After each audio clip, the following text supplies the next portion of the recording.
Okay, 5. Okay, 4, 3, 2, 1. All right, Uhuru, welcome to tonight's episode of Black Power Blueprint Live, entitled Colonialism is the Virus, Black Power is the Cure. We want to ask everyone to subscribe to our YouTube channel and to like us on Facebook.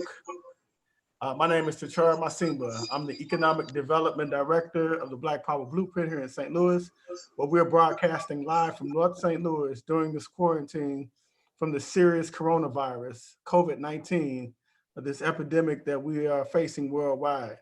I want to begin with saluting Chairman Omali Yeshitela, our leadership, whose vision and for political and economic power in the hands of the African working class has been the real strategic basis for all of the work of the African People's Socialist Party for the last 50 years.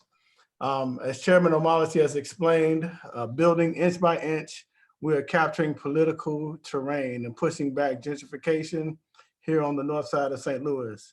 So we also want to salute Deputy Chair Onazane Yeshitela, the Black Power Blueprint Director, under whose leadership and in whose office I work. She is one of the ones who came here to St. Louis in 2017 with a mandate laid out by the chairman, who saw the potential for this building that we had purchased when no one else could see it. And she set out to really win the participation of the masses of people to participate here in this historic project. And she also saw the significance to engage white solidarity, who also contributed with an outpouring of reparations to African people. So again, we are just so excited to be here tonight. We have a very special guest, Dr. Aisha Fields. She's the director of the All African Peoples Development and Empowerment Project, or APDEP for short. She also leads the Black Ankh Project, which I'm excited to tell you more about, or to hear more about. She's coming to us today live from Huntsville, Alabama, and the Zenzele store, which is an institution of APDEP. So I'm not sure if she's in Zenzele, but she'll tell you more about that as well. So again, I want to welcome Dr. Fields. Uhuru, and welcome. You're on mute. Thank you very much, Uhuru. Thank you for having me. Absolutely. So we look forward to talking to you. Also, I want to introduce my co-host today, Kitty Riley, who is a member of the African People's Solidarity Committee and a board member of the African People's Education and Defense Fund. So Uhuru, Kitty. Uhuru, thank you, Ticharwa. It's an honor to be here. And I also salute Chairman Omali Yeshitela and Deputy Chair Onazane Yeshitela for creating the Black Power Blueprint, for making the foundation for a liberated African economy a reality, and who are calling on the white community to contribute reparations as a principled stand in solidarity with African self-determination. I also want to salute Dr. Aisha Fields for her leadership of the Black Ankh in this period of the coronavirus. Uhuru. All right, Uhuru. So before we officially get into this, we want to show 2 testimonies. First is of a African woman by the name of Chori Moorhead, who is a small business owner who has vended at the Uhuru House with us. And then also we'll show a clip of Elder Helen Hunt, who is on our Gary Brooks Community Garden Committee, which is a committee of the Black Power Blueprint. So you get to see these testimonies, and then we'll be back with you.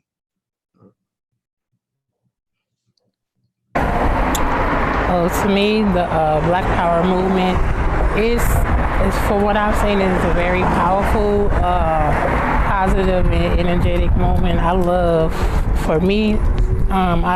the passion that I've seen in them making the change for good in the community, not just, I see like no selfishness, everybody trying to, make a change, do better, learning from, old and past mistakes, things that we've been taught that we thought were right, but really have kind of set us back a lot.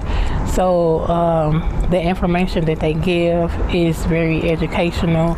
They explain things to where everybody can understand, even like sometimes it's kids there and you can tell that the kids even understand, what's going on. They can, of course, relate because they see a lot of the things that's going on, and we know kids are very smart, so they know a lot of time what's right and what's wrong. And I just think that it's setting a positive example for even in the politics. They talk a lot about making changes, and I think that this movement would be something very good to get out to the world about positive change in the communities, not even just here.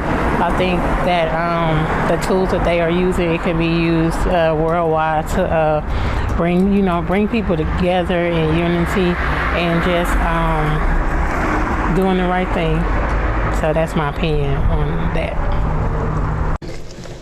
So what does the Black Power Blueprint mean to you?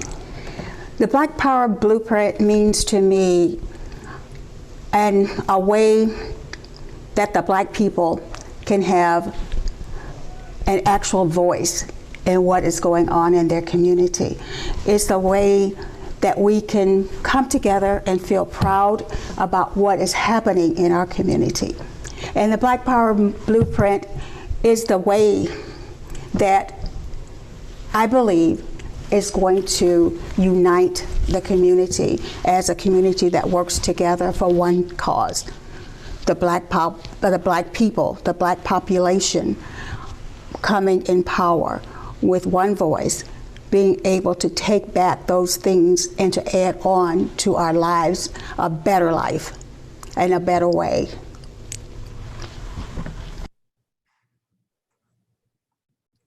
All right. Yeah, so Uhuru, you got a chance to see just two of the testimonies of the many, many, many people impacted by the Black Power Blueprint, both here in St. Louis, but also worldwide. This has been a worldwide project, truly. We've received donations from all over the world. We received volunteers who have come in from other cities and states, including Huntsville, Alabama, where Dr. Aisha Fields, our special guest, is from today. So we wanted to let everybody know that to find out more information, we want you to go to blackpowerblueprint.org. You can also contribute towards our fundraising goal of $500 tonight. And you get a chance to see the photos and the many stories of all the amazing projects of the Black Power Blueprint. We want to say that the impact of the coronavirus, the quarantines and the shutdowns that have resulted, they've hit the African community very hard. And that includes the Black Power Blueprint, which is committed to building economic and political power in the hands of the African working class. And we want to raise this money so that the projects can continue. We also have institutions all throughout the country, two furniture stores, Zenzele consignment that Dr. Aisha Fields will discuss today. We have outdoor markets that we've been running for nearly 25 years, and we want to make sure that these institutions remain viable and are able to survive this unforeseen pandemic.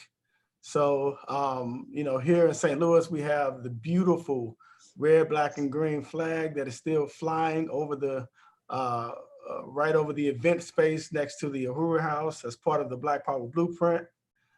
So if you live in St. Louis, come and check us out right at West Florissant and Alice Avenue. It is a powerful symbol of African unity and our future of liberation and self-determination. So again, my name is Ticharwa Masimba, and I'm the Economic Development Director of the Black Power Blueprint. Today, we'll be talking to Dr. Aisha Fields, the director of the All African Peoples Development and Empowerment Project, who leads the Project Black Ankh, and who is also a member of the National Central Committee of the African People's Socialist Party. She has a PhD in physics. So Dr. Aisha, welcome. And can you tell us what is APDEP, so All African People's Development and Empowerment Project's mission, and what kind of work does it do? Uhuru, first of all, I really want to express appreciation to the Black Power Blueprint for hosting this webinar. and for the invitation to participate in this discussion. I really want to salute the leadership, not only of Chairman Amalia Shatella, who had this vision for the Black Power Blueprint, but also the Deputy Chair of the African People's Socialist Party, Onezene Shatella, who is the architect of the Black Power Blueprint. So I really want to express appreciation and say that the All African Peoples Development and Empowerment Project is an organization that was established by the African People's Socialist Party in 2007.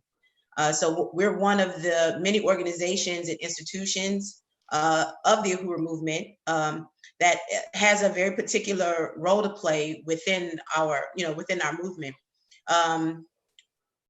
APDEP was established to really be able to give African people with skills in agriculture, in education, in healthcare, clean water, other development related areas, to be able to have a space, an organization, a vehicle through which we could contribute our skills toward the African liberation movement. I think that the African People's Socialist Party and our leader, Chairman Amalia Shatella, has for the last 50 years really been trying to find, as many avenues as possible for African people and other people, freedom-loving people, other colonized people, to participate in the movement that that is being led by the African People's Socialist Party for genuine self-determination and self-government for African people. And so the party has, built so many different ways that people can participate, recognizing that everybody may not be in the same political space at the same time, but that people, generally speaking, want to struggle. They want to participate in a way that they can change the conditions that have been imposed on our people. And so APDEP, has a very specific mission to make sure that skills that the African liberation movement typically hasn't had access to would have access to those skills.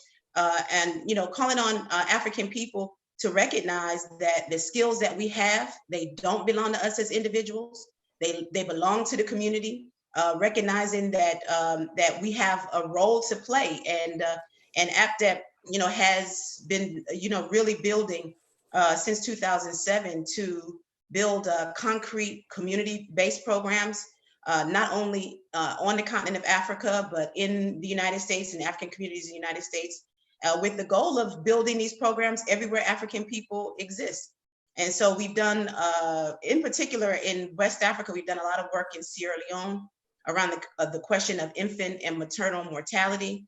At one time, prior to the 2014 Ebola outbreak, we had 2 maternity centers in Sierra Leone, where we had organized hundreds of African nurses and traditional birth attendants and midwives to help to, create a maternity center, 2 maternity centers in Sierra Leone, where we helped to deliver something like 3,000 babies without death of one mother or child.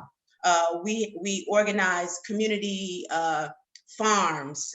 We organized vocational schools, nursery schools, a variety of educational programs in Sierra Leone with the purpose of, again, making concrete improvements in the quality of life for African people, but also informing African people of the reality that we only live in the conditions that would require an APDEP organization to be established, because we don't have control over the resources of Africa, and because we don't have a government that would ensure that the resources of Africa would go to create the healthcare systems, to create the hospitals, to create the transportation systems, the educational systems, to make sure that there's a national electric grid, to make sure that there's clean water available for people and people aren't dying from waterborne diseases. So as we, involve, African people in the process of building these programs, we're educating the members, we're educating the general community around the fact that what will ultimately solve the problem for African people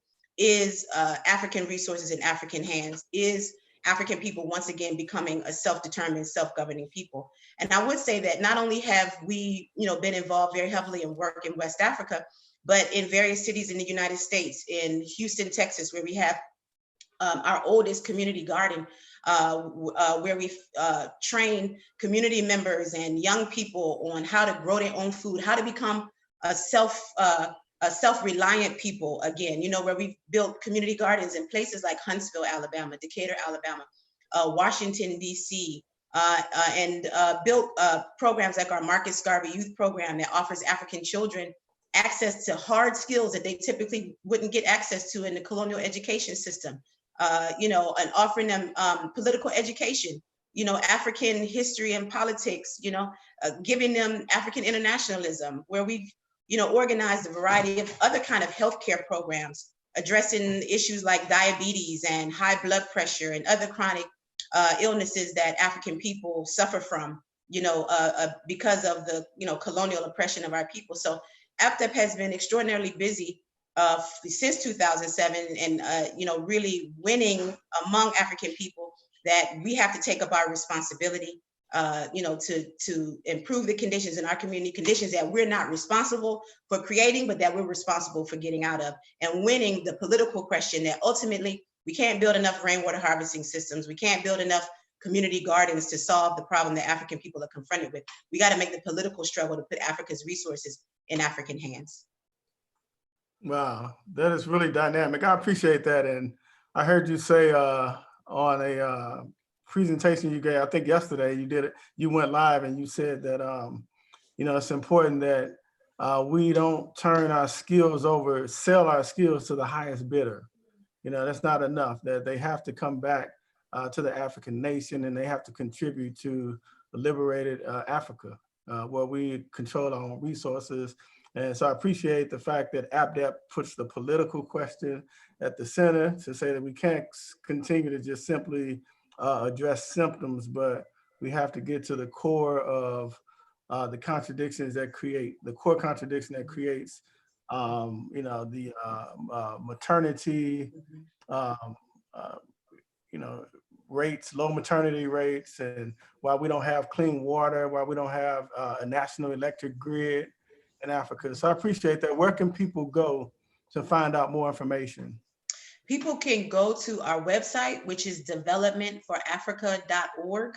And we really want to encourage people to do that, to learn more information about the organization, but also to join, to volunteer. When you go to our website, immediately you'll see that if you have healthcare skills in particular, we're really looking right now in this period of COVID-19 for African healthcare workers to step forward and make your skills available to the African community. So we definitely want to call on people to, again, go to developmentforafrica.org. Also, our social media platforms, we're on Facebook, we're on Instagram. So you can find us, on both of those platforms as well. All right, Uhuru. And we also would want to remind people, while you go there, also go to blackpowerblueprint.org. If you can donate to both, do so. We want to raise $500 tonight, and we are making a real push to ensure that the campaigns of the Black Power Blueprint, which includes an outdoor event space that we just built after demolishing 2 buildings, a 9,000 square foot community center called the Uhuru House in the Quaba Hall, where people can come and rent space, and we have offices on the 2nd floor, outdoor commercial kitchen, and more that we'll discuss. And we really need these institutions here to be sustainable through this difficult time, as well as the other institutions throughout the movement, and that the African People's Development, African People's Education and Defense Fund have developed. So Dr. Fields, also really want you to talk about the difference in conditions that, white people experience. Even during this time, they experience reality differently than African people. And why is that? And can you kind of talk about some of those differences and how they impact the work? Uhuru, I think one of the things that that the chairman, the theory of African internationalism has really helped to expose is that, is the whole question of Africans being a colonized people. And because we're a colonized people, wherever we are, whether we're in the United States, in the Caribbean, in Africa, wherever we are, we experience a different reality than the white community does. The African People's Solidarity Committee often speaks of there being 2 Americas. Or if you live in a city in St. Louis, there are 2 St. Louises. I live in Huntsville, there are 2 Huntsvilles. One that reflects the reality and conditions of the African community, which is the colonized population, and one that reflects the conditions of the white community, which is the colonizer population. And no matter where you go, anywhere around the world, African people experience the worst kind of conditions, to various degrees. We live in a country in the United States where, there's wealth, there's not only individual wealth in the hands of individual white people and white families, but there's social wealth that white people enjoy. And there's social poverty that confronts African people. And the reality is that, because of that, despite the fact that there may be, hospitals and there may be medicines available in this country, a so-called, healthcare system, African people can and have found ourselves dying in emergency rooms, or, just absolutely lacking access to what is right, maybe within our community, but that was not created for us. So African people, no matter where we are faced with the worst conditions. And I think that it's incredibly important for us to be aware of that, especially in light of the current COVID-19 pandemic that has already hit Europe incredibly hard, and that is really hitting the United States in various areas incredibly hard. New York City is likely the epicenter of the COVID-19 outbreak right now. And I'm seeing, young African, women and men dying, from this disease. And one of the things that really concerns me about the fact that, we are in this situation right now in terms of the COVID-19 as a colonized population is that wherever we are, we can expect that we're going to be hit the worst, by this situation. And just looking at, for example, what kind of decisions hospitals are having to make in places like Italy and Spain, and very soon in this country, where doctors will have to determine who gets the respirator, who doesn't, who gets the specialized, treatment, who doesn't, who gets the hospital bed, who doesn't. So in essence, who gets to live and who gets to die. We can expect that that being an African, being a colonized person is not going to work in our favor when those decisions are being made. So the conditions that we have experienced since our capture, since being brought to this land, since being drugged, any place else we may exist as African people, those conditions are only going to be heightened and going to be really, I think, much more obvious as this particular crisis unfolds. But it's something that we should recognize is not a new phenomenon. This is not a new phenomenon that we're experiencing. We just may be experiencing it more sharply or being able to see it more clearly in this, present moment. Thank you, Uhuru. And I do want my co-host Kitty to speak to that question as well, Kitty Riley. But can you just give us a brief definition of this word that you use, colonialism? It's not a word we hear a lot. That was to me, Ticharwa? Yes. Yeah, well, when we talk about colonialism, we're talking about a situation where one people is oppressively dominated by another outside force, another people. So in this case, we're talking about African people, and there are other people who are colonized as well, but African people, not having control over anything, that anything that is has power over us. We don't have control over creating a healthcare system. We don't have control over creating an educational system. We can't determine what the curriculum looks like. We don't have control over any aspect of our lives, but those decisions are being made by an outside entity, that has control over creating those systems that impact African people. So when we talk about being colonized, we're talking about being dominated. We're talking about being oppressed. We're talking about not having an independent capacity to build a future for ourselves, not having an independent capacity to govern ourselves. So wherever we exist as African people, even if there is an African face, the decisions that are being made, the systems that are being created are not being done to work in the interests of African people. They're being done to work in the interests of the oppressor, of those, of the white world that right now has the power. Right on, Uhuru. And speaking of the white world, we have I want to bring in Kitty Riley, obviously white, but can you tell us your role in this whole process? And then I also want you to, if you can add something to how it is that this pandemic will affect African people or white people differently than African people. Uhuru, thank you, Ticharwa, and I really want to salute Dr. Aisha Fields, for the profound presentations and summations and the work of ACTEP and the Black Ankh. And, just say I really unite with Dr. Fields. There are two Americas.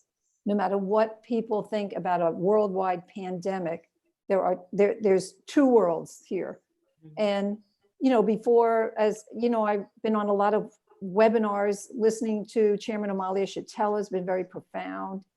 But, he was really summing up. Before COVID-19, there was Ebola ravaging Africa, that has absolutely no healthcare at all, no hospitals, cement buildings that don't even have a mattress or a blanket or a doctor or medicine in what they call a hospital.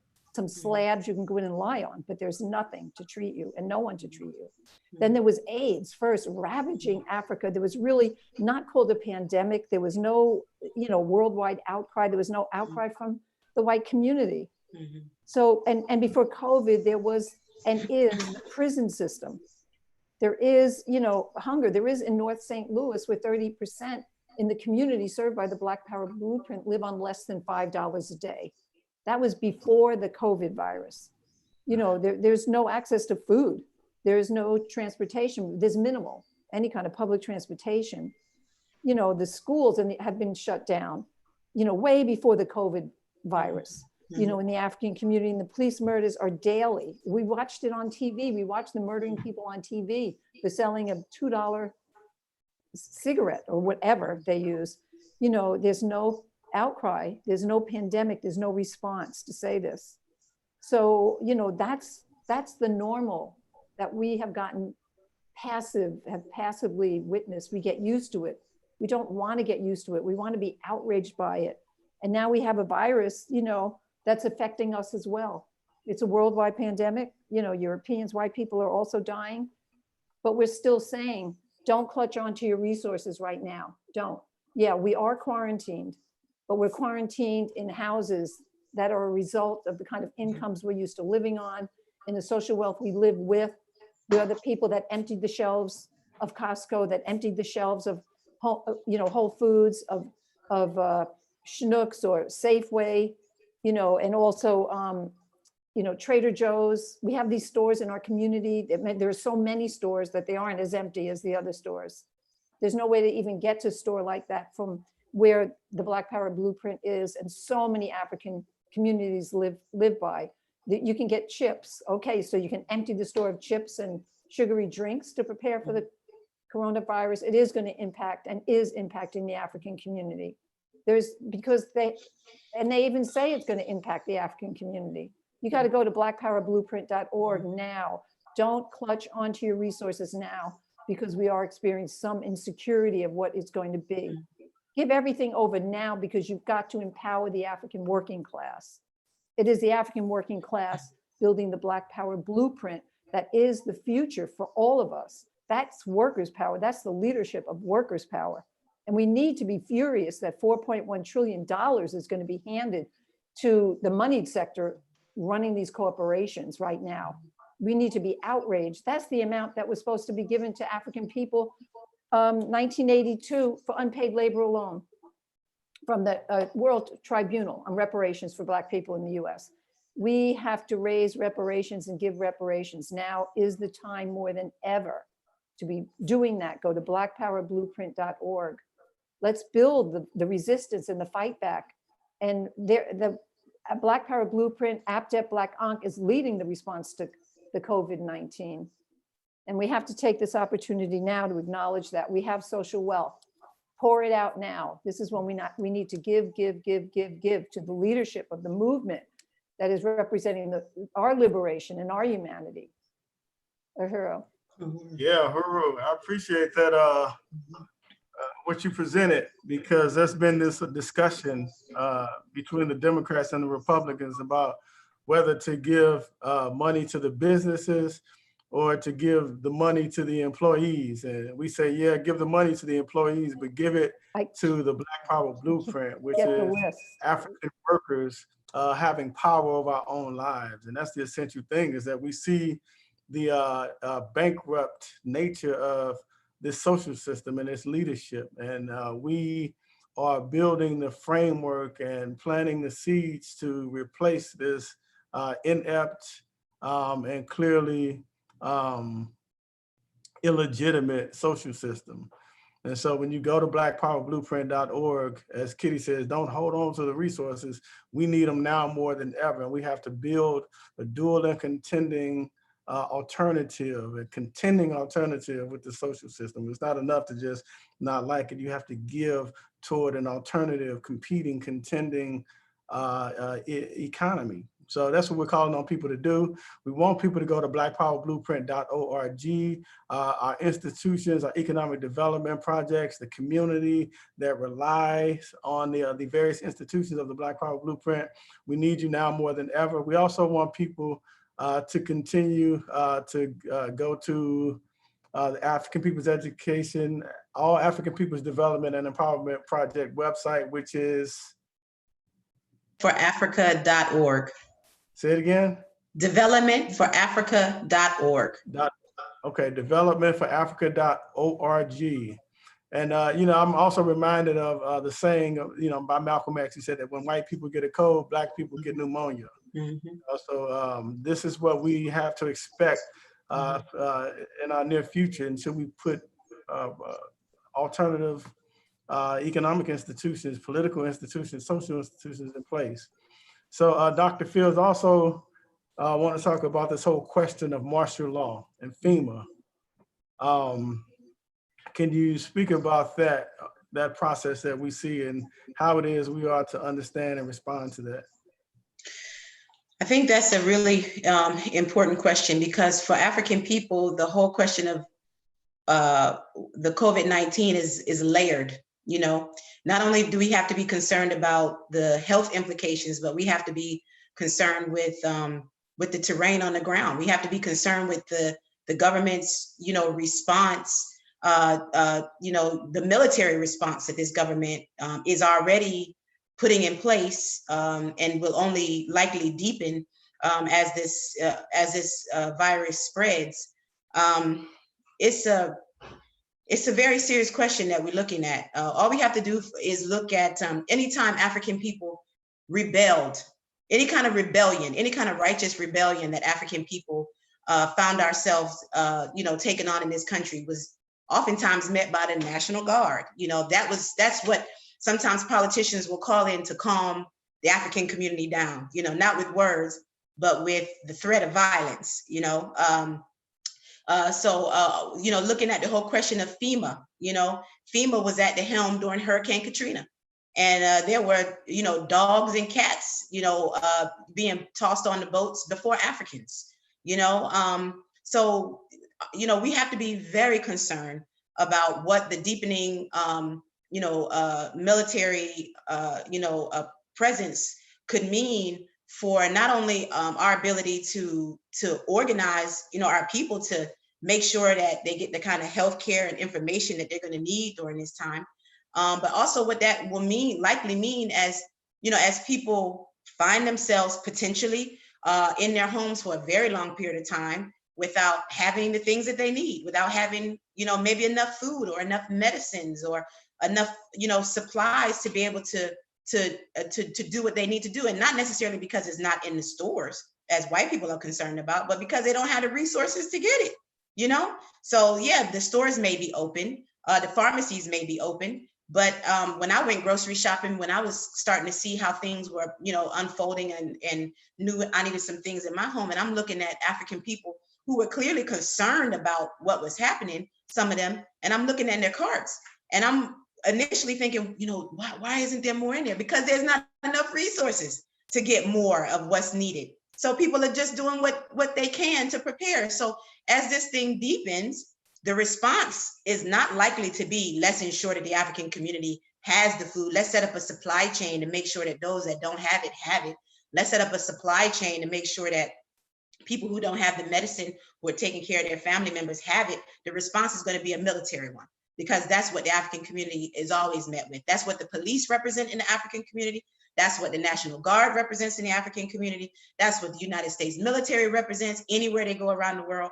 So for us, it's a very, you know, multi-layered kind of a situation that we are confronted with. And I think it's deeply concerning. I would be more concerned if it weren't for the presence of and the leadership of the African People's Socialist Party, though.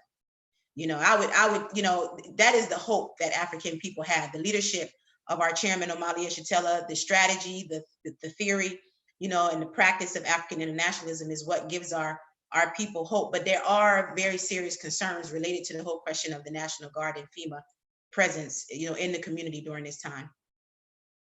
Yeah, I appreciate that so much. I think it's important for us to know that, like you say, the response that we will be met with will not be, they won't dispense doctors to our communities like we see Cuba doing all over the world, in Italy, for example. Yes. They'll dispense the National Guard Yes. military response. So I would, I want to turn it over briefly to Kitty. I understand that we have received some donations in, and we want people to continue to go to blackpowerblueprint.org. Kitty, can you tell us what we have? Uhuru, thank you. We have donations that have come in from Jesse Neville, $25. Uhuru, Jesse. Allison Haney, $25. Uhuru. Penny Hess, $20. Uhuru, Penny Hess, chairwoman of the African People's Solidarity Committee. I want to donate $30 tonight. Uhuru, that's 400 go. And Casey Mackey is donating $20. That's $380 more to go in our fundraising. And so I want everybody to really ramp up and give everything that you can. And I just want to say that the Uhuru Movement institutions, you know, well, I just want to thank donors, because all day and yesterday, between the webinars going out, that all of the institutions of APEDF have had to close, and Zenzele has had to close. We all know that all small businesses had to close. So we had signs up, people were going by, seeing the signs. We put it on our blogs and websites, people were seeing that, and they were watching the webinars, and these institutions have weathered a lot, and they will weather this politically and economically. Mm-hmm. And people love them. And throughout the past few days, people have been going onto the websites and donating. And we have Antonio Alba from Spain who donated today to Black Star Industries, which is really profound. And Dorothy Eaton is going to sustain for a few months, $150 a month. Awesome. And Erica Zemol, I can't even say all the amounts. Anaheim, California. David Rold, I think he's from Boston. I don't even know everybody. Tama Gadini from St. Pete. Rhonda Farrington, who, a Black author, an African author who reads at the book fair in Philly, you know, made a very generous donation. Staff of Uhuru Furniture, you know, relatives of staff. One of the staff members, Coda, went online today. We're going to go online every day. And that raised over $100, and her mom donated, and people's families, and Nicholas O'Brien, and Chaya Nayak, and Laurel Amosili, Jessica Young, Theo Shear, all in the neighborhood of Uhuru Furniture, Oakland. They all want to see the store make it through this temporary shutdown and be there. It is tremendous community resources. Uhuru Foods just began their phone banking to their base just to see how everybody is, and $115 was donated.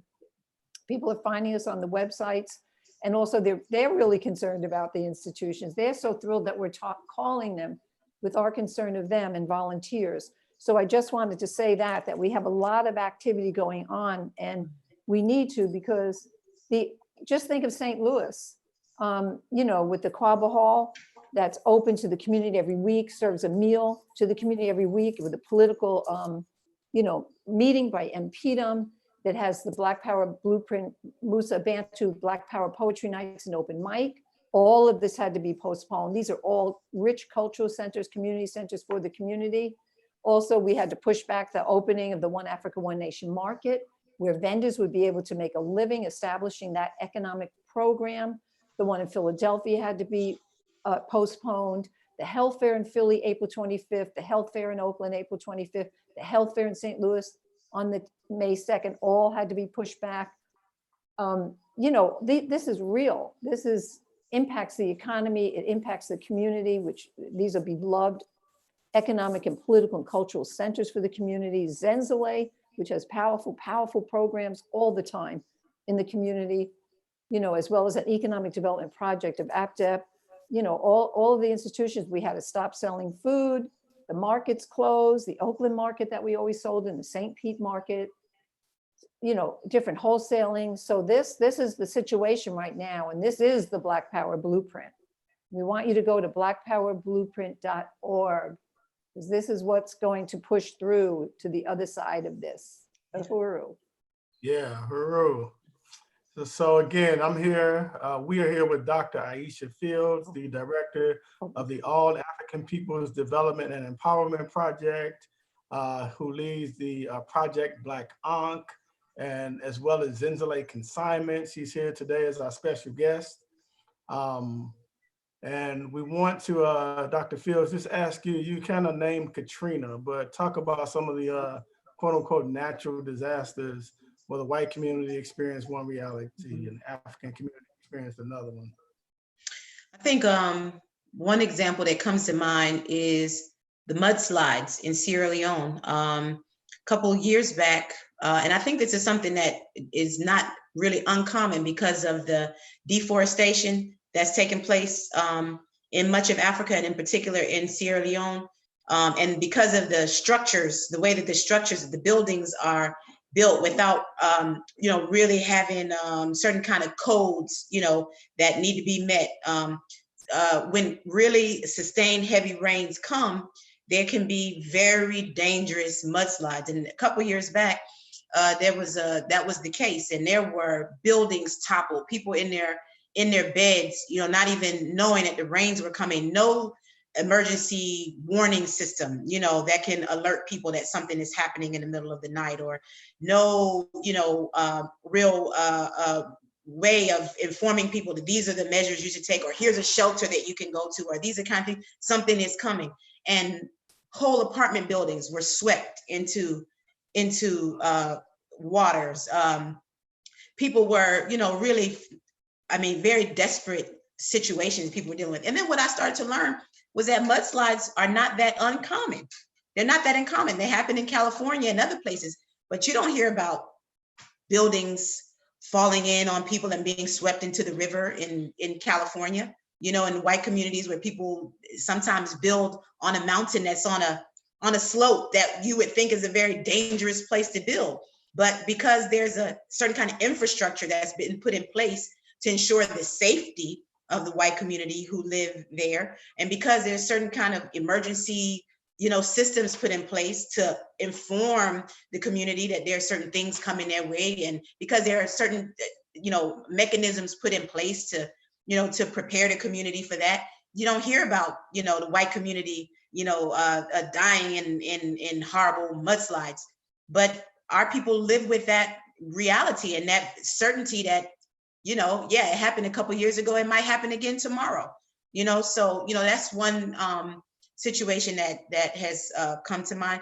We can think about, you know, the whole earthquake in Haiti, you know, where in one, I think that was 2010, where almost in one fell swoop, more than 300,000 African people were killed, buried under rubble, same kind of situation. I mean, earthquakes happen in California. In fact, there was just an earthquake somewhere recently, last couple of days ago, that might not have been in California. Earthquakes happen, and while there's a potential for a certain kind of, you know, damage to buildings and that kind of thing, we can't look at a situation where 300,000 people in one situation were buried under buildings, because again, the question of infrastructure, you know, being created and developed to sustain a certain standard of living, you know, for the white world that is not in place for African people. And again, I think we have to look at the fact that no matter where we are, whether we're in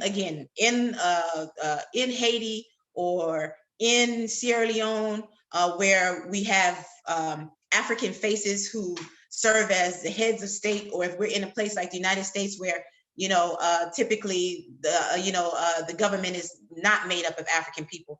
In either situation, we're looking at a condition of existence where African people are colonized, are dominated, where the systems that are created or not created are those decisions are made based on the fact that the social system is there, the government is there to ensure the safety of white people, to ensure the standard of living for white people at the expense of Africa and African people. So what you said earlier in quoting our brother Malcolm X is so true.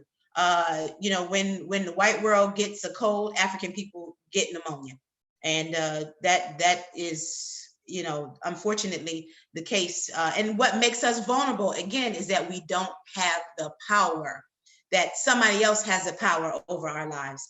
And if we look at, even, you mentioned the whole question of Cuba, look at the fact that Cuba has made a revolution that's made it possible for the Cuban people to have a government that they can rely on, that has the government that's created the healthcare system that's probably one of the best healthcare systems in the world, despite having very little natural resources, that has such an excellent track record of training, doctors, that they can export doctors all around the world, to help to shore up other people's, healthcare situations. They just sent something like 100 doctors to Italy, like you said, 100 doctors to Jamaica. And they would, and in fact, they wanted to send doctors during Hurricane Katrina into the African community, but the United States government wouldn't allow it.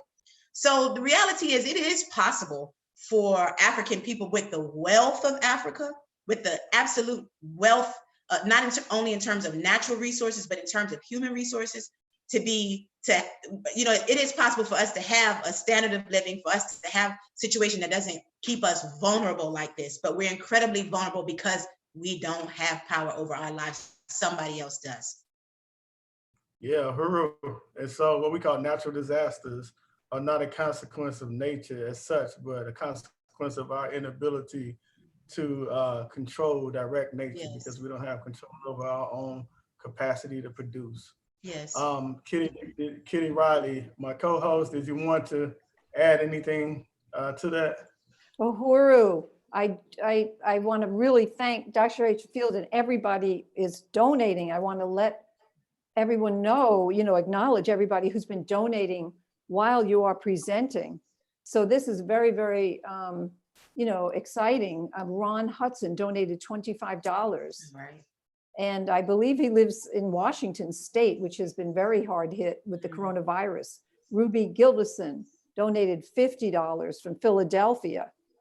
Then we have Deputy Chair Onezene Ishitela donated $100, Right. the architect of the Black Power Movement, and she has a message. I cannot state how much I appreciate our comrades who have been out in the front of this virus. Dr. Aisha Fields working tirelessly to lead the People's War Commission that was originated by Chairman O'Malley and led by Chairman O'Malley Ishitela. Uhuru. We also have a donation of $20 from Susan Mortimer, who says Uhuru and thank you. We have a donation of $10 from Santosh, who's is from Santosh, a comrade in St. Petersburg, Florida. So right now, we've raised $350 and only have 150 more to go. $25 from Jackson. That's another donation that's part of this. Thank you so much, Jackson.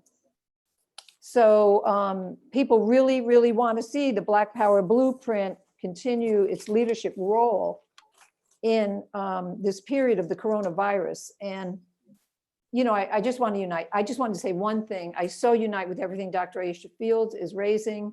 And I will say that in 2005, when Katrina happened, everything Dr. Aisha Fields said, we all saw on television, where the Africans were left, in that big arena and in water and carrying babies and things and dead bodies floating by.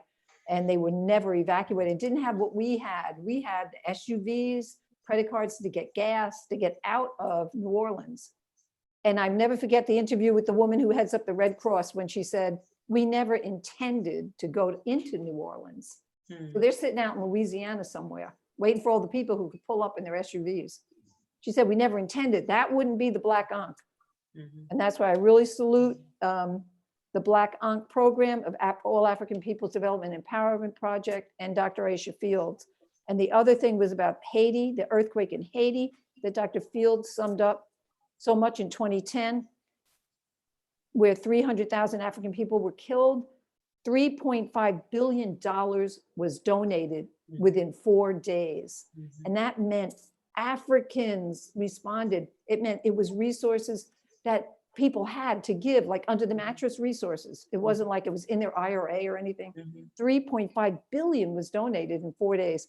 And then you saw 2 ex-presidents have a interview Bush and Clinton, and they said, we are going to administer this money now. And it went into the Clinton Foundation. And of course, he gave $1 million as a wedding gift to his daughter. Sure did.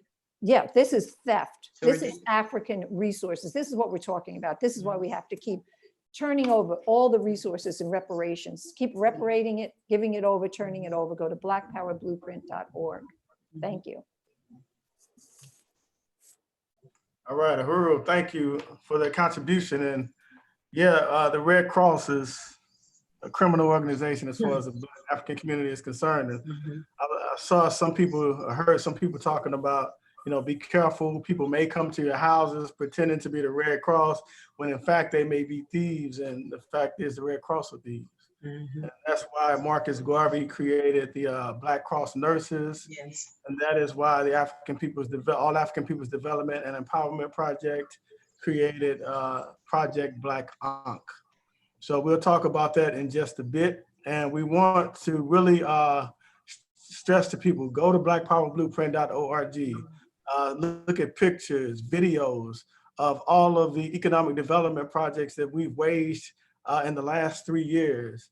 And go on and you can see some of the many other institutions that we've created, raising money, one donor at a time, raising money through reparations campaigns. So it's not just something that we talk about or legislation. We've actually went out into the world and fought to build these institutions and sustain these institutions, many for 25 years. I think the market, I said 25 years, is 15 years.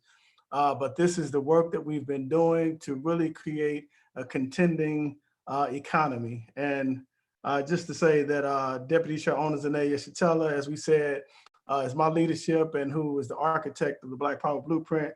She gave us a definition of colonialism. She said it is the foreign domination of a nation or people at the social, political, and economic expense of the dominated people. And that's the real underlying issue in terms of our ability to respond to natural disasters, our inability, as you said, to provide healthcare not only for ourselves, but then to be able to have a surplus of healthcare that we could go and export it to other countries, like we see in the example of Cuba. So we just want to have people go to blackpowerblueprint.org, make a donation, look at the work that we're doing to defend the African community. These institutions are overtly anti-gentrification institutions. That is how we put them out into the world, and that is why we create these institutions, so that we can have the capacity to feed, clothe, and house ourselves, and we can contend with an economy that is a parasite on the African community. So again, we just want people to donate. And I want to go back to our special guest, Dr. Aisha Fields, who is director of the All African Peoples Development and Empowerment Project and Project Black Ankh. Dr. Aisha, thank you again for participating tonight. I just wanted to ask you, what is the response of APDEP and the African People's Socialist Party to this pandemic? Uhuru. And just to pivot a little bit, and if you could also just describe what Project Black Ankh is. Uhuru, yeah, thank you for that question. On March 12th, our chairman, the chairman of the African People's Socialist Party, Omali Yeshitela, called for the establishment of an APSP, African People's Socialist Party COVID-19 Commission, which is made up of various leaders in our party and movement, and which has a responsibility of organizing a response and our response, our community response to the COVID-19 pandemic. This commission was established, with the understanding that we've kind of been discussing tonight, that this virus and the political conditions that allowed for African people to become vulnerable to this virus are things that need to be summed up and things that the community needs to be able to understand. And then we also understood that the community needs to have information. They have to understand, what kind of things that we can do practically to attempt to, minimize risk that we would, get the virus, which is a very serious, virus. A lot of people, I think, have mistakenly made the comparison between COVID-19 and the flu. It have kind of dismissed how deadly this virus is, and I think that typically, comes from the fact that there's been no leadership at all from the local, the state, or federal government, particularly the United States and other places as well, around this question. What the real dangers are. Have not put any kind of sensible plan in place, as far as I can see, to minimize people's risk of contracting it, and have been more concerned about what they can do to keep, capitalists, in their, capitalists afloat, haven't done anything to ensure the safety of the people in this country. And so we established this commission with the mandate to be able to develop protocols that would help us to understand, the best practices for prevention, get important information about, how to identify, possibly, how to treat, our loved ones or ourselves if we happen to, get COVID-19 and have to, take care of ourselves, at home, and to be able to mobilize African healthcare workers and other healthcare workers who could work under the leadership of APDEP and Project Black Ankh to provide, direct care, to provide a process where we can offer the African community access through a number of ways, telehealth, and, perhaps even home visits and other kind of, care, to be able to, offer that to the African community. And to be able to sum this up politically, so that even as we get beyond this, we can know that there's still a fight to make, to allow our people to recognize that we still, again, are vulnerable to the next colonial virus, if we don't organize ourselves to take power. If the people don't have power, we're going to continue to be, at risk for this kind of thing to happen again.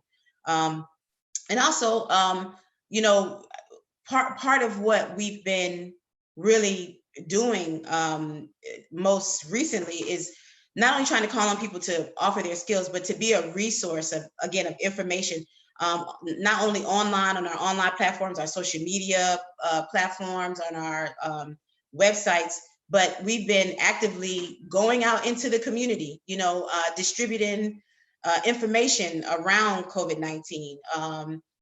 Again, informing people how they can do things like boosting their immune system, what kind of things we might need to have in our homes to prepare for the quarantine that many people are experiencing now, but that we know is going to be happening in a real serious way, throughout the country. I have the honor of leading this commission as the APDEP director, and it's been a tremendous process so far. African people are coming on board.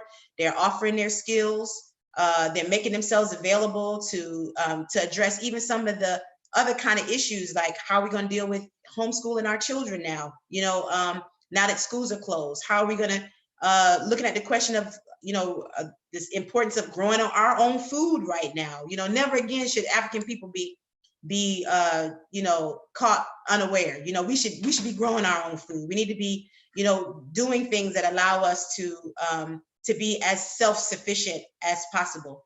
And so these are some of the things that we've been dealing with in the COVID-19 Commission. These are some of the things that we've been doing to establish Black Ank's presence during this time. And I do want to say just something briefly about the history of Black Ankh, because this is not a new program that APDEP has established, but it's something that's being reignited in this time of COVID-19.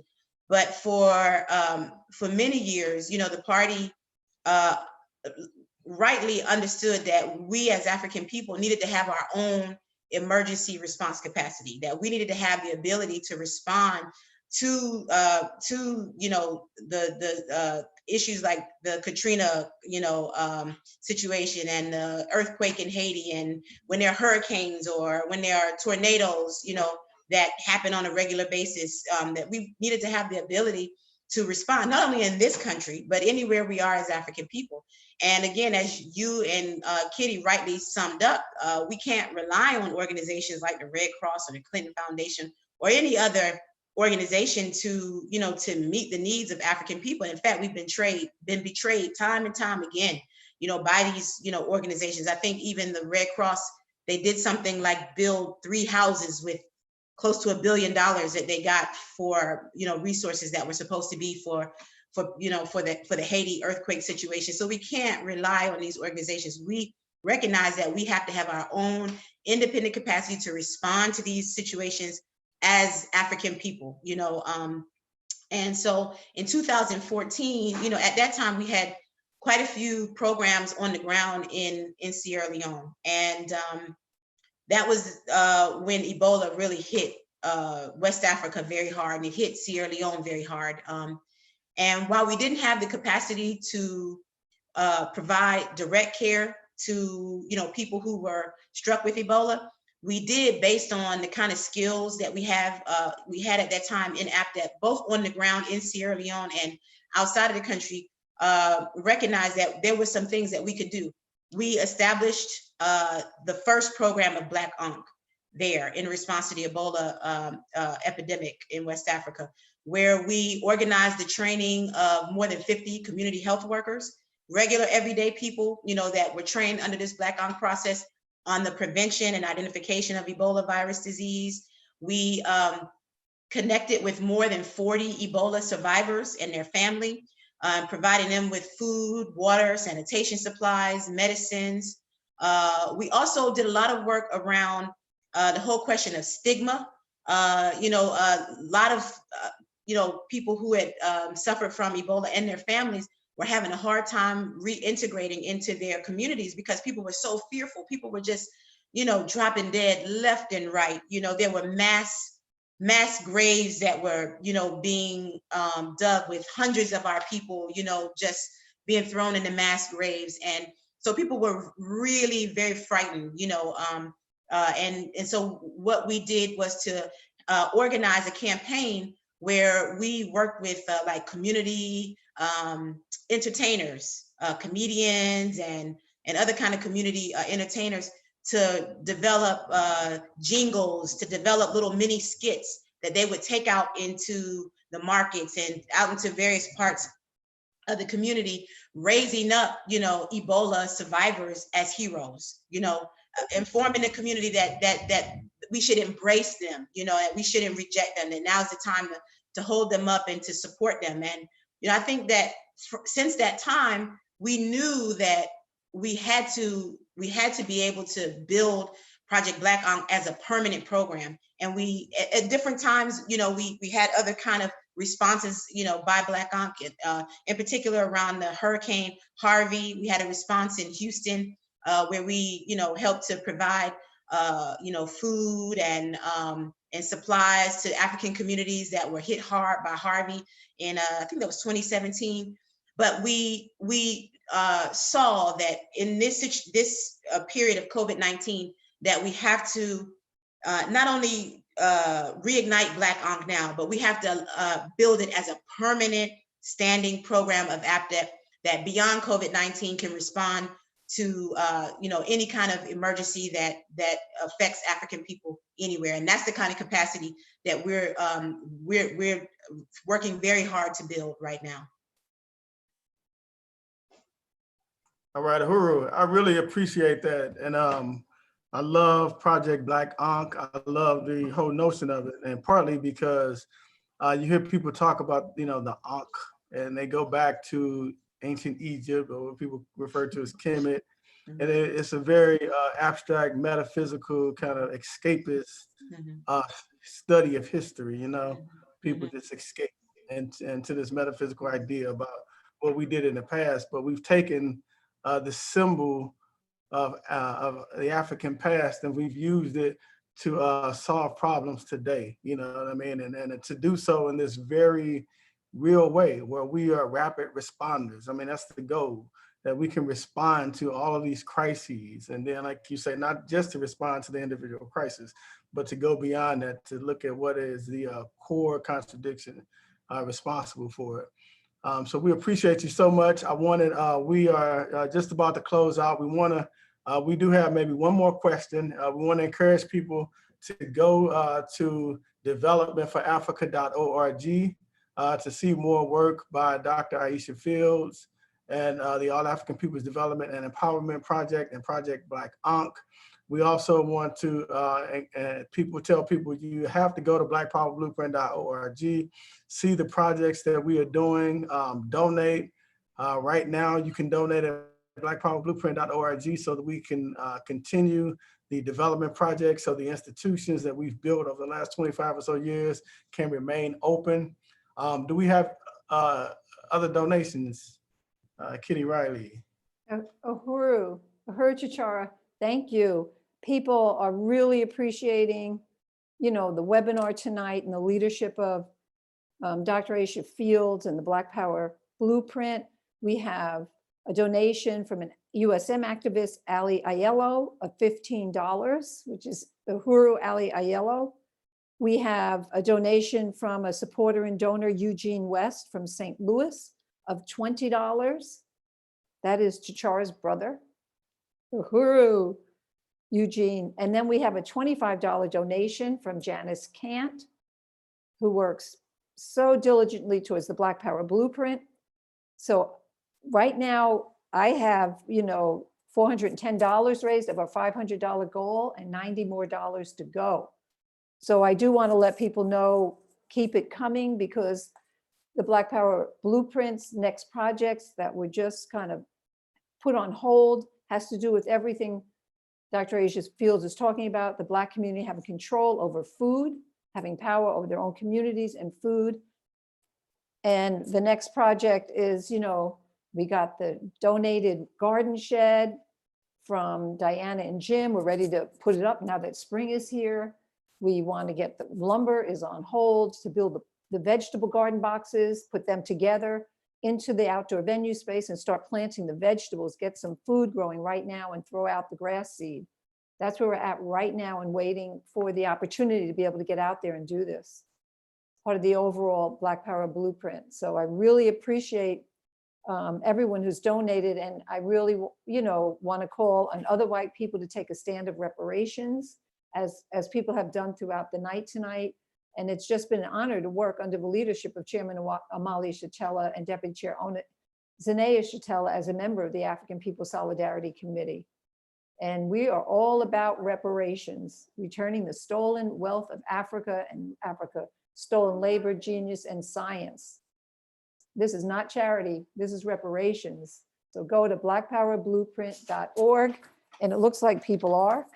And then Marissa Martinez, from the African People's Socialist Party up in the north, not the north, it's the northwest, the area hit, Seattle area in Washington State, donated $25. So we keep going, really appreciate and salute Marissa. Thank you very much, Uhuru. All right, Uhuru. So Dr. Aisha Fields, we are so happy that not only were you able to join us, but just the work that you are doing, the leadership that you are providing the African nation, and the leadership that the African People's Socialist Party is providing the African nation. I just would like for you to close out. You can give any closing comments, but I wanted to ask you in closing to describe the title and the meaning of the title of this web show, which is Colonialism is the Virus, Black Power is the Cure. Wow. Colonialism is the virus, Black Power is the cure. I mean, that's profound.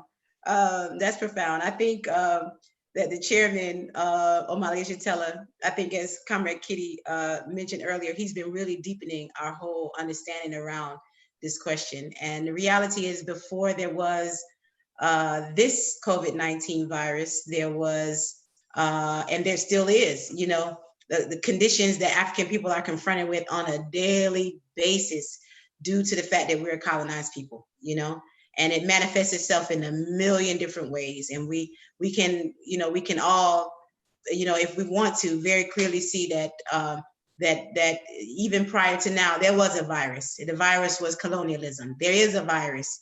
The virus is colonialism. Until we overturn the relationship that we have to white power, until we, you know, once again, you know, are victorious in our struggle for being a self-governing, self-determining people, then yeah, colonialism, the virus of colonialism will remain, you know, a threat to not only African and other colonized people, but to the entire world, you know. And the future, the way to get rid of that virus is Black power. Power in the hands of the African working class is what the future, it has to look like if we want to have a future that's worth living. It's only the African working class that has as its real in its interest to have a world where there's no workers and bosses, where there's no colonized and colonizer, where the resources of Africa can be used to create, you know, a life for all African people, and where, as you said, the surplus can be used to help, you know, others. Africa is the key. Africa is the future. The African working class has to lead the struggle for a new world. And as I think our Secretary General Lawezi always tells us, that the parasite has to be flushed down the toilet, but he's not going to go willingly. You know, we gotta give him a little revolutionary medicine to get him out of our system. So I really want to salute you, Comrade Ticharwa. I want to salute Comrade Kitty. I really want to salute and thank everybody who has donated tonight to the Black Power Blueprint. This is the way forward. We can see it with our own two eyes. We can see it, we can hear it, we can touch it, we can taste it. And this is the future that I want to be a part of. And I appreciate everybody who is uniting with that future. Uhuru. Uhuru. Uhuru. Eugene West says COVID colonialism. COVID colonialism. And I want to appreciate also my co-host Kitty Riley. Did you want to close us out? I know you had an announcement that you wanted to make. Uhuru. Any other thing that you wanted to add? I wish I had really pulled it together more. Uhuru. I just want to say that one of the fundraising drives that we are doing this spring is called St. Louis Gives, and it opens up April 6th. And I want you to go to the Uhuru Solidarity Movement website and see how you can participate. People are doing fundraisers online, and people are also donating on that day. And it actually was May 2nd, but they made it earlier because they know nonprofits really need resources due to the, you know, shutdown of all the different programs and institutions. So so look for us for the Give St. Louis. Go to Uhuru Solidarity Movement. Thank you, Uhuru. All right, so we just want to thank all of our donors, everybody who participated in the live stream. We had some wonderful comments. And we want everybody to go out into the world and say that colonialism is the virus. The Black Power is the cure. Colonialism is the virus. Black Power is the cure. Uhuru. Uhuru. Uhuru. BlackPowerBlueprint.org. Uhuru. Uhuru.